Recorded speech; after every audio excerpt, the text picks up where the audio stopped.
ত্রয়োদশ সংসদ নির্বাচনে কোনো পর্যবেক্ষক পাঠানোর পরিকল্পনা নেই জাতিসংঘের। মঙ্গলবার নিয়মিত ব্রিফিংয়ে এক প্রশ্নের জবাবে এই কথা জানান সংস্থাটির মুখপাত্র স্টিফেন ডুজারিক।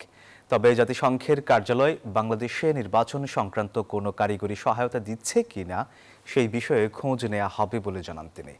দীর্ঘ 17 বছর পর বিএনপির ভারপ্রাপ্ত চেয়ারম্যান তারেক রহমানের স্বদেশ প্রত্যাবর্তন নিয়ে করা প্রশ্নে সরাসরি কোনো উত্তর দেননি ডুজারিক। তবে বাংলাদেশের মানুষ যেন নিজেদের রাজনৈতিক দৃষ্টিভঙ্গি নির্বিঘ্নে প্রকাশ করতে পারে সেই প্রক্রিয়াকে জাতিসংঘ সমর্থন করবে বলে জানান তিনি। এ সময় বেগম খালেদা জিয়ার মৃত্যুতে তার পরিবার এবং বাংলাদেশের জনগণের প্রতি সমবেদনা জানান ডুজারিক।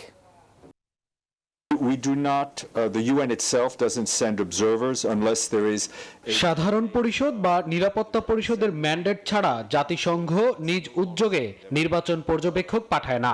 এটি এখন আর আমাদের কাজের অংশ নয়। তবে বাংলাদেশের জাতিসংঘের কার্যালয় নির্বাচন সংক্রান্ত কোনো কারিগরি সহায়তা দিচ্ছে কিনা সে বিষয়ে খোঁজ নেওয়া হবে। is offering any technical support, which is something that we often do in terms of the elections.